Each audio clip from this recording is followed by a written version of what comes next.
Okay, this is Canon Law I, Video 2, Lesson 3. It's September 11th, 2020, and we're finishing up our history lesson, which we got through about halfway. So we talked about several of the famous canonical collections, Dionysus, Hispana, Pseudo-Isidore, etc. And then we talked about the beginning of papal prestige to, not the beginning, but kind of a boost in the arm of papal prestige, especially after the investiture controversy, which basically Pope Gregory VII is considered more or less to have won against Emperor Henry IV in 1122. The prestige of the papacy grows, centralization increases, and there's greater law making on the part of the popes. So we're getting very close to the time of canon law emerging as a distinct science, which is going to happen in the 12th century, in the 1100s. There are several factors leading to that. One, we've just talked about this increase in papal prestige and authority. Also, the birth of the university, especially Bologna, where law is the chief focus. And then, in connection with that, the study of law, especially Justinian. Now there are universities, and they're especially interested in studying Justinian's corpus. There still are obstacles, though, preventing sort of the arrival of canon law in its as a distinct science. One is that despite all of these collections, and some of them being very good ones, especially maybe we'd say Dionysius's and Burckhardt's, no single collection is clearly superior to all the others. There's no one where you'd say that's really coin of the realm. That's one issue. Another problem is, we talked about this kind of with the Nomo canons in the East, and we're going to have this with Justinian's Digest. We're going to have church law mixed in with civil law. So another problem for canon law will be distinguishing itself from civil law. And then, as we saw, going all the way back to the early councils and even the Didache, the difficulty of canon law distinguishing itself from theology. So here's a little summary, if you want to see them, of both the factors kind of impelling canon law to arrive eventually in its own right, but then also the factors over here that are obstacles, more or less obstacles. Okay, so what happens?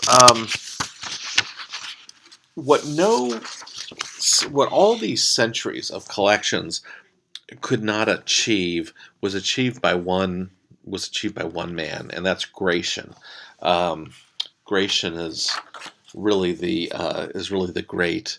I'll just put his name up here, just his name for now. Gratian, the great, just the great figure in the emergence of canon law. As I said, you could very justly analogize him to what Thomas Aquinas is for theology. Gratian is for canon law. I'm not saying Gratian is as great a figure as Thomas. We actually don't know as much about Gratian. We don't know that much about Gratian at all. He was a monk, and we usually date his great work is called his Decree, Gratian's Decree. That's traditionally dated to 1140, maybe 1160. There's kind of dispute between those ages, but right in there, the middle of the 12th century. Okay, so what's so great about Gratian? Well, What we do know about him is at Bologna, he taught practical theology, not speculative theology, more like moral and pastoral theology. And his work, really the title of it, tells you what was important to him. He's collecting canons, but not just doing that. His work, we call it, and it's almost always called Gratian's Decree, the Decretum Gratiani. The actual title, that's what we call it. Gratian's title of it was the Concordia Discordantium Canonum, or the Concordance of Discordant Canons, or you could say the Agreement of Discordant Canons. What's he doing? He's taking the canons, seeing where they conflict, and he's not just collecting them and putting them in a book. He's like, I want concord. I want to harmonize them, find out which one's really the valid law, or which one should be, which one's the better position. Which laws have been overruled? Do we want to include the laws that have been overruled? Those are some of the things he's trying to do. So one of the things he does is he's selective in which texts he includes. He very obviously, we talked about being chronological versus being systematic. He's obviously systematic, and more systematic than others have been. And not just systematic in how he organizes, he actually wants to resolve the contradictions in the law and find out, yes, this was the rule up till here, but then Pope Boniface, repealed that, so that we actually know what the valid law is. And he treats pretty much all of canon law, not just some areas, but nearly all of them. And when he gives an opinion, he gives his own opinion he'll give the sources and then give his own opinion, but he'll support his opinion by authorities. What are his authorities? They may be scripture, they may be citations to the Father, they may be canons of the councils, papal decretals, other legal texts, or Justinian. Justinian is very, very influential still. Gratian's work makes all other collections obsolete. Everything that's worthwhile, still valid in them, he includes.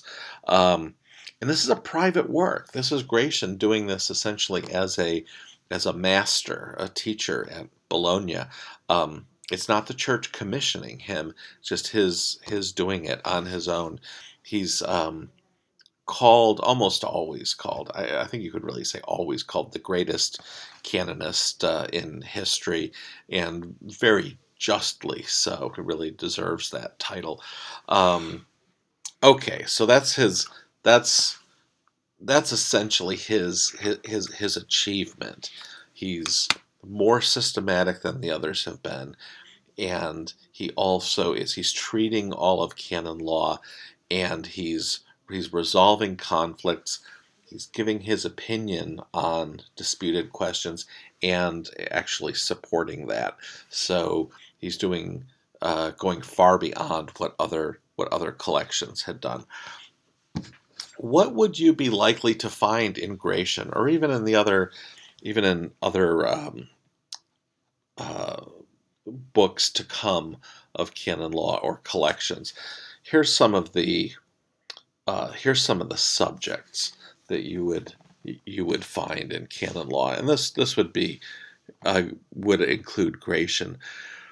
One subject would be sources of law, offices, jurisdiction. You can especially see how offices and jurisdiction go together. Sources of law, that's probably going to be about the authority of councils and of popes and bishops, etc. And then processes or trials, and then the third one, clergy, monasteries, and ecclesiastical goods. Those seem like pretty much separate subjects to me, but they would sometimes be treated together. marriage, and then offenses and penalties, or penal law. So these are the kind of some of the fields that we would find in this time of classical canon law. Okay, so we're beginning with Gratian now. We're going to develop what is called the corpus juris canonici, the body of canon law. This is going to be what was in place in the church before we had a code of canon law. Our first code is in 1917. Before that, we had the corpus. So, not surprisingly, the corpus is going to start with Gratian's decree in 1140. Time goes on, of course, and again, this is a time where the popes are legislating a lot. So the kind of next great addition to the corpus is going to be what's called the Liber Extra, or the additional book. And these are decretals of Pope Gregory IX, and the compilation is dated 1234. These are the main two components of the corpus. There are others, but these are the main two. And now Gregory's decretals will be promulgated as law. Then a few years later, towards the end of the century, we have the next book, the Liber Sextus, or the sixth book of Boniface VIII, dated 1298. Why is it called the Liber Sextus? Shouldn't it be the Liber Third, Liber Tertii, whatever, Tertium, Tertium? The reason is that the Liber Extra of Gregory, that was organized into 5 books. So Gratian was the first part. Then came the Liber Extra, and it was organized into 5 books. 5 is a traditional number in canon law for organization. So the Liber Extra that comes along is the Liber Extra is Gregory's, but the next one is called the Liber Sextus because it's considered an additional book after Gregory.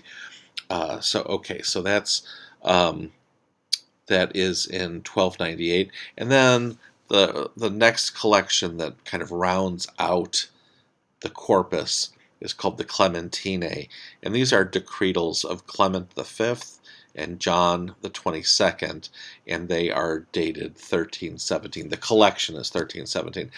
There's a little bit more we can say about these various components.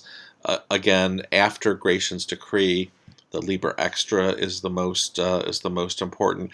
The Liber Extra now is official.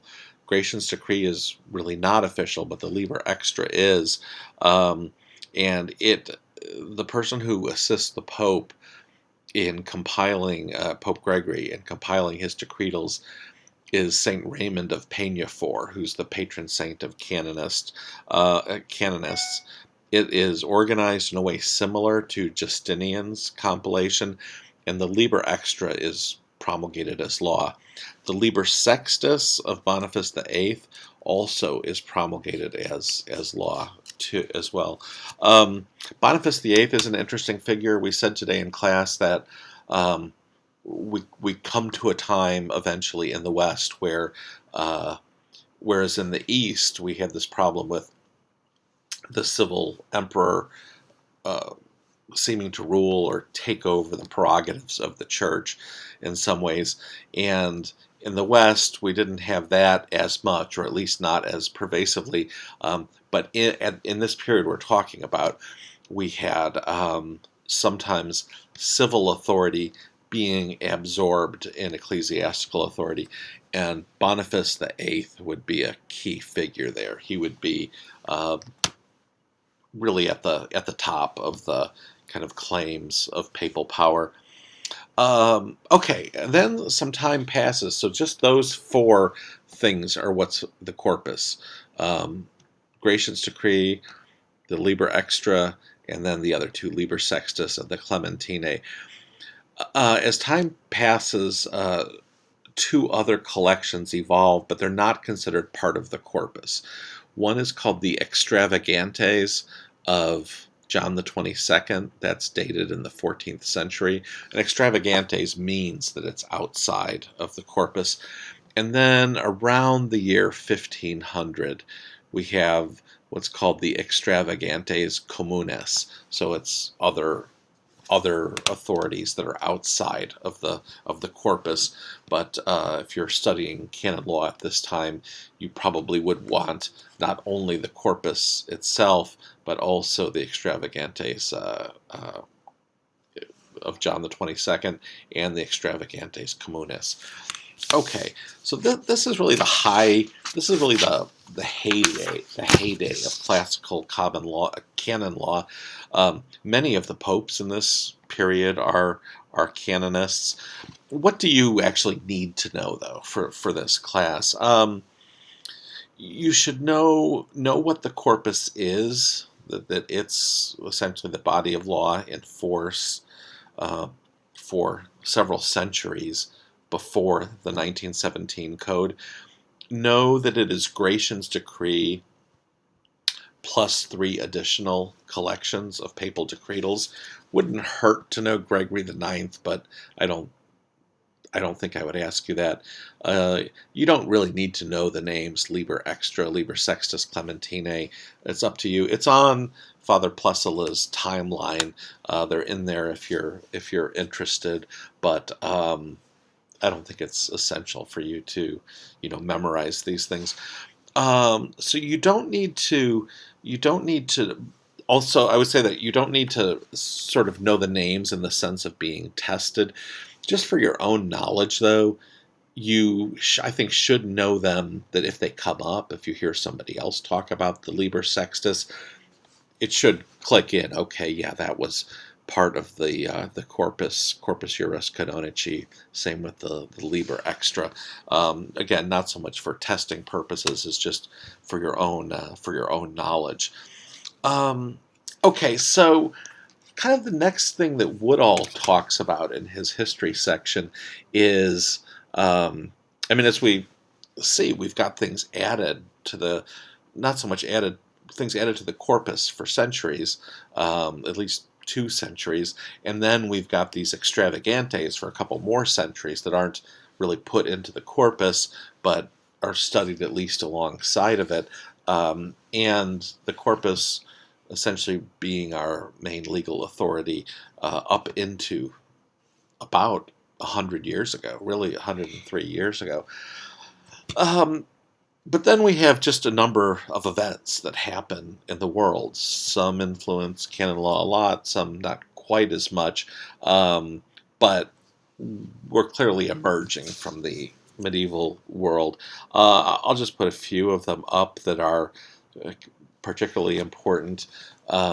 The Babylonian captivity, of course, or the Avignon papacy, taking place in most of the 14th century for about 72 years in Avignon. And then the Western Schism, really a terrible schism that went on for, I think, close to 20 years, maybe longer, over who was the rightful pope. And that was resolved in 1417 at the Council of Constance. But the resolution kind of gave birth to this idea of conciliarism. So the church is kind of haunted for quite a while, a century or two at least, about conciliarism. There's some doubt, at least in some minds, that maybe a council is superior to the pope. None of the popes went along with this, and the church has never kind of approved that idea, but there was this strong opinion among some people that a council essentially could control a pope, or in a sense was even a higher authority, and it took a while for the church to get beyond that. Again, the church never embraced that idea, but a lot of people did. Okay, then what happens? Fall of Constantinople, of course, in 1453 to the Turks, and Ottoman Turks, that is. And the Age of Exploration. The Age of Exploration is actually very important for canon law. And we're talking, of course, about Portuguese and Spanish exploration. Why is it important for canon law? Because one of the things that the explorers encounter is polygamy, and they have to decide when they uh, bring the people they encounter into the church if they're able to do that. And again, that's its own story with its, of course, both its ups and downs. Um, but what do we do about polygamous unions? And there were sort of three famous documents from three different popes in the 16th century about how to treat those, how to deal with that.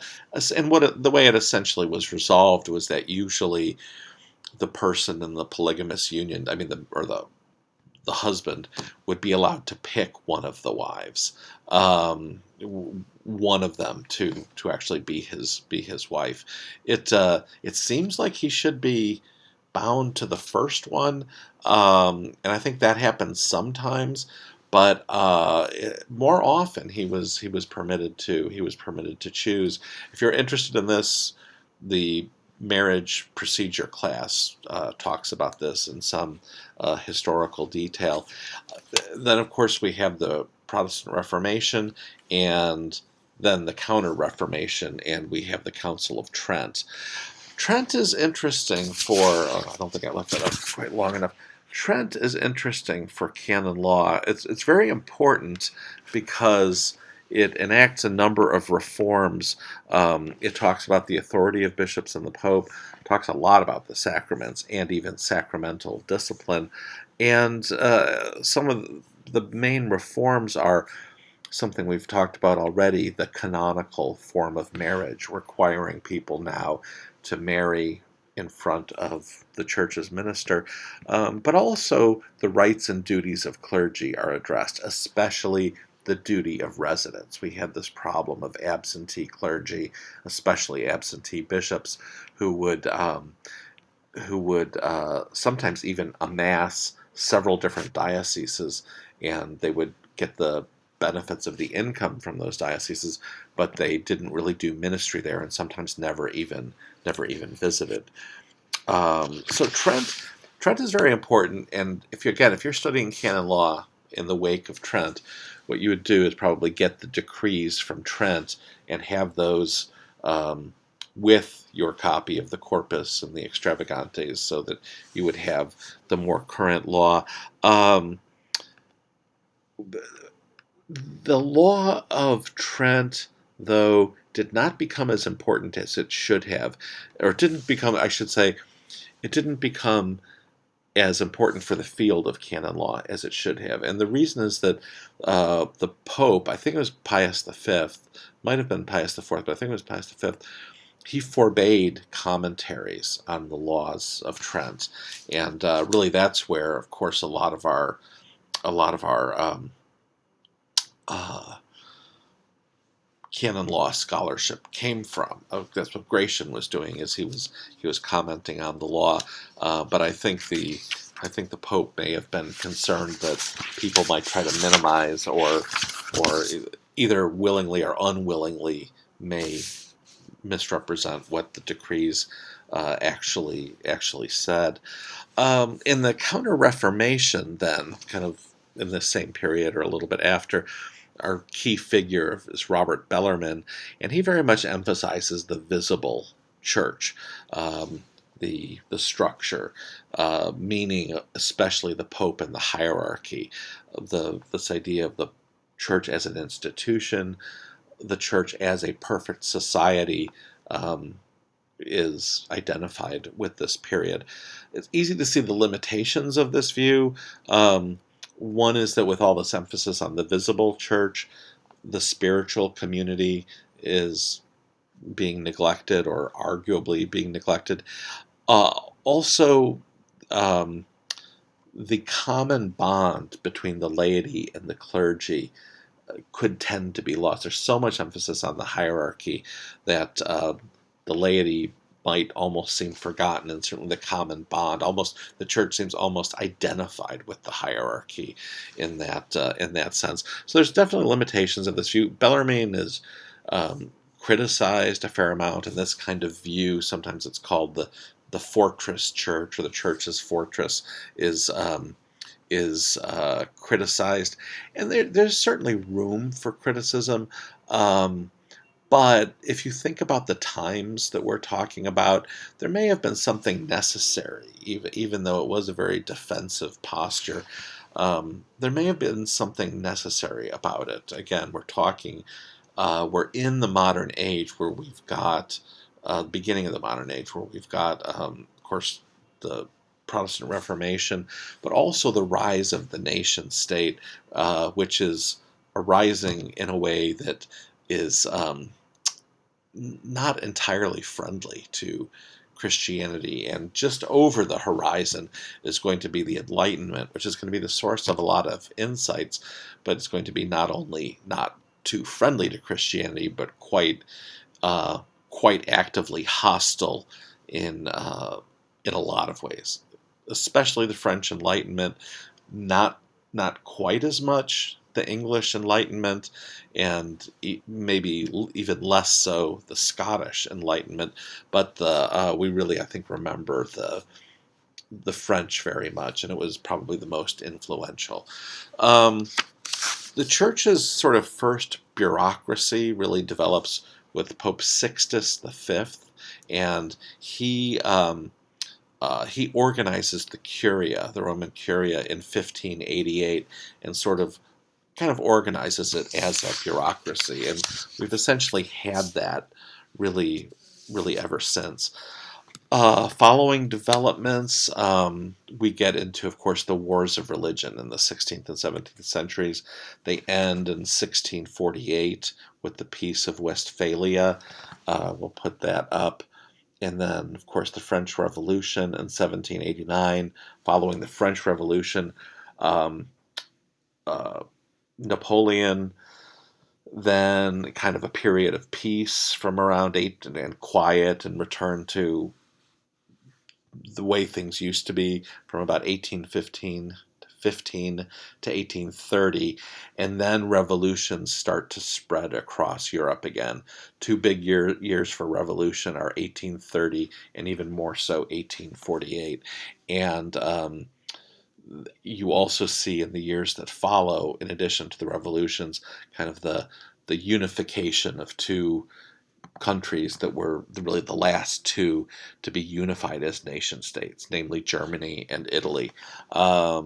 So we've got the French Revolution, then really kind of an age of revolutions following it, and then the First Vatican Council at the last third of the 19th century. Okay, so at Vatican I, as you know, focusing especially on papal primacy and papal infallibility, that's what we remember about Vatican I. Also, though, there were calls at Vatican I and even before Vatican I to codify the Church's law, and to put it in a code. And as we discussed today, that actually is somewhat controversial because codification is really an Enlightenment project. So there were, again, both bishops who were advocates of it, especially French bishops, but also bishops who said, no, we don't want anything to do with an Enlightenment institution like that. Nonetheless, the church does start to think about codifying canon law. What else happens? Okay, after Vatican, or right around the time of Vatican I, we have the church, we have the Pope losing his temporal sovereignty for 1,000 years, from about 800 till the late 1800s. He's governed central Italy, the Papal State or the Papal States, and as Italy is being unified, this territory is all being taken away from the Church. So by 1860, all that is left to the Pope is Rome, and then in 1870, the unifying powers and kind of the personalities in Italy we think of are Garibaldi and Cavour.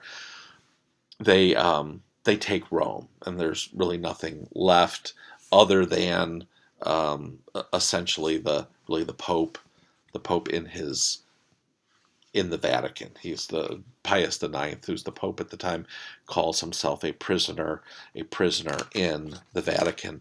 Um, Okay, so our next step, and the resolution of what's called the Roman question: what to do about the Pope, what to do about the giving the Pope temporal sovereignty. That's going to be resolved about 60 years later in I think it's the 1920s, when the idea of recognizing Vatican City uh, as its own sovereign nation is going to be the great solution to this problem. Okay, so we've now arrived right at the brink of codification. What An important thing to remember about the code, the first code of 1917, is that it's a codification. It's not really a reform. It's really just codifying the law that exists. It's not so much trying to rewrite it. It's called the Pio Benedictine Code because it began under Pope Pius X and then was finished under Pope Benedict XV and promulgated by Benedict XV. So it's often called the Pio Benedictine Code. And the whole goal was to govern the entire church by this one single code. It had about 20, I think about 2,400 canons, and there were a lot. The kind of the great canonist who was in charge of compiling the code his name was Cardinal Gaspari, and if you ever read Whispers in the Loggia, I'm not sure if that's still around. I haven't heard people mention that, but the guy who runs it or ran it is named Rocco Palmo. He actually is a relative of this Cardinal Gaspari. He's a very, very famous cardinal. So if you want to know how to spell Gaspari, I'll give it to you here. Here we have Gaspari, and we also have some. There's some big advantages of the 1917 code, and then some disadvantages. Probably the great virtue of the 1917 code is that it is technically very excellent, really more so than the current code that we have from a status of legal standpoint of legal technique, probably a better instrument than what we have now. Very clear norms and a very good instrument for kind of clergy discipline. Those would be kind of the big points in favor, in addition to just achieving this feat of having codified the law, which took a very long time, I think over a decade. What were the disadvantages, though? One had to do with penal law on a couple of fronts. One, some people thought it was just too complicated. Also, people thought there should be more modern protections of the rights of the accused in penal law. That's one of the things we mean, one of the probably more important ones when we say the law was codified but not really reformed at the time, so that there were protections that the accused would have under other systems of law that hadn't really kind of filtered down into canon law yet. The laity were hardly mentioned in the 1917 code, so that's a big kind of critique of the 17 code. It's considered to be inflexible in some ways, or at least you see see it called inflexible. The sacraments are treated as things. A lot of there would be this traditional organization of, say, a book on persons, a book on things, a book on processes, and sacraments was categorized under the book on things. And some people look at that and say that seems weird. That just seems weird to just call a sacrament a thing. It seems not a full enough description. Maybe we need a new organization. So here's a little summary, if you want to see it, of kind of the pros and cons of the 1917 code. Really, those are just the things we talked about. The pros: pretty clear norms, technically very excellent, and a good instrument for clergy discipline. The disadvantages: somewhat wanting in penal law, too complicated, perhaps not protective enough of rights. real big hole in recognizing the laity. Just the laity are just not mentioned very much, as we just said about the sacraments, and then just kind of generally considered inflexible. Also, uh, compared to the code we have now, quite centralized too. A lot of, even for changes in, say, fasting laws, um, usually bishops or groups of bishops would have to get the approval of the Holy See for something like that, which now we just consider to be something that the Conference of Bishops should be able to adopt for its territory. Okay, so we now we've got the 1917 code for a while, and then when John the 23rd becomes Pope in he becomes Pope in 1958, and just a few months later, in 1959, he announces that he's going to call the Second Vatican Council, but he also announces that that the canon law needs to be reformed. So on the very same day that he announced the calling of the council, he also announced the reform of the Code of Canon Law. The A commission is formed to study the revision of the code, but they decide that early on, and this would be the early 1960s, that we really need to wait for the completion of Vatican II, the Council Vatican II, before we can do our work, because we're going to need to, whatever comes out of Vatican II, the new law, will have to take account of. So we shouldn't set up a new code and hope that whatever comes out of Vatican II is parallel with it. Probably a wise decision.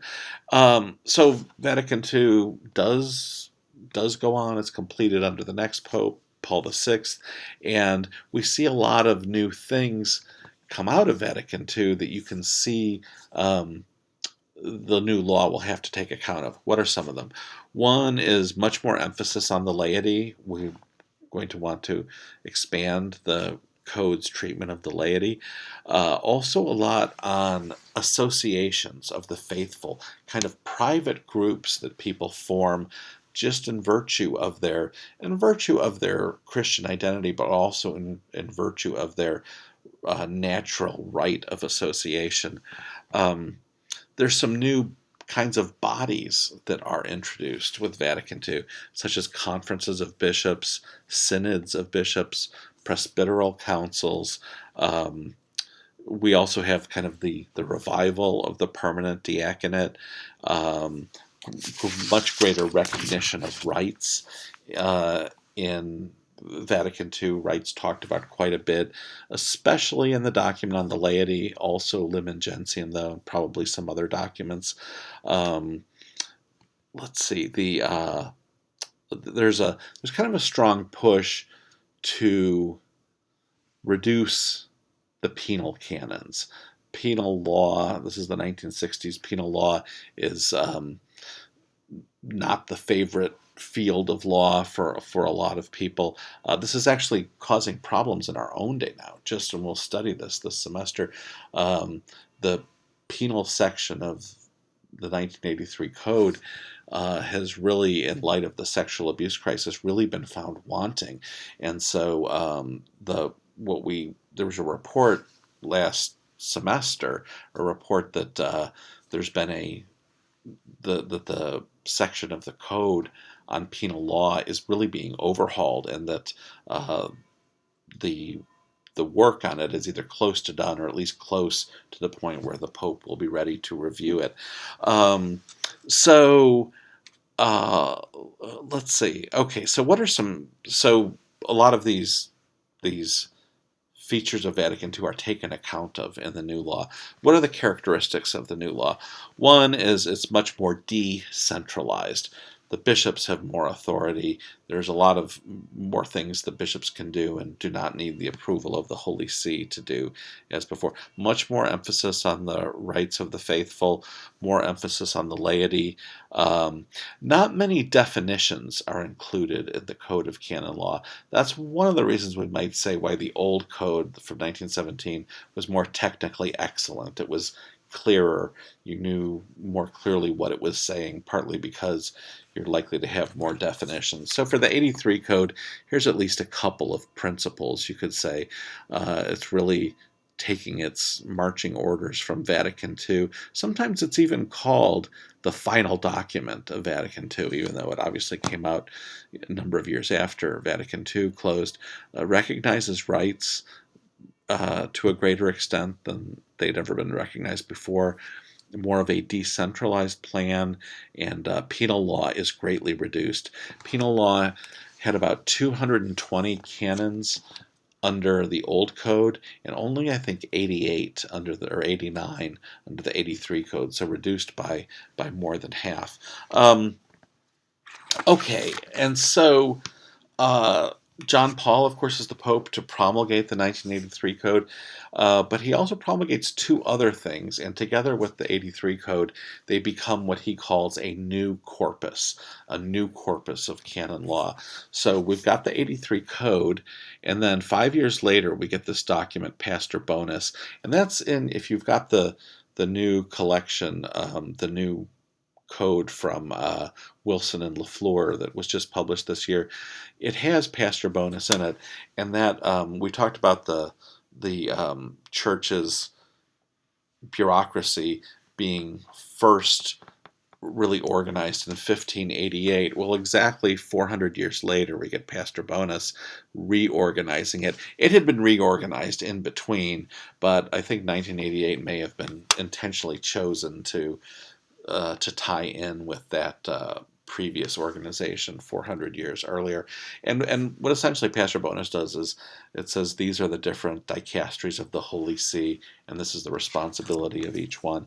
And then the last document in the corpus is a very historic document, the CCEO, and that's the Code of Canons of the Eastern Church, sometimes written CCEC, but here CCEO because it's in Latin. And that's in 1990, and believe it or not, that's the first time there ever was a code for the Eastern churches. Of course, there were about 21 Eastern Catholic churches. They don't each have their own code. They're all governed by this one code, the CCEO. But now these three documents, John Paul tells us, the regular code, the CIC, the Corpus Juris Canonici, and or I'm sorry, not corpus, the Codex Juris Canonici. The corpus, of course, was Gratian, etc. Then Pastor Bonus, the Constitution, and then the CCEO. And that really brings us to the present. So that's the kind of the completion of our history lesson. And if you have any questions, please email me or bring them to class or post them on Moodle. Thank you very much.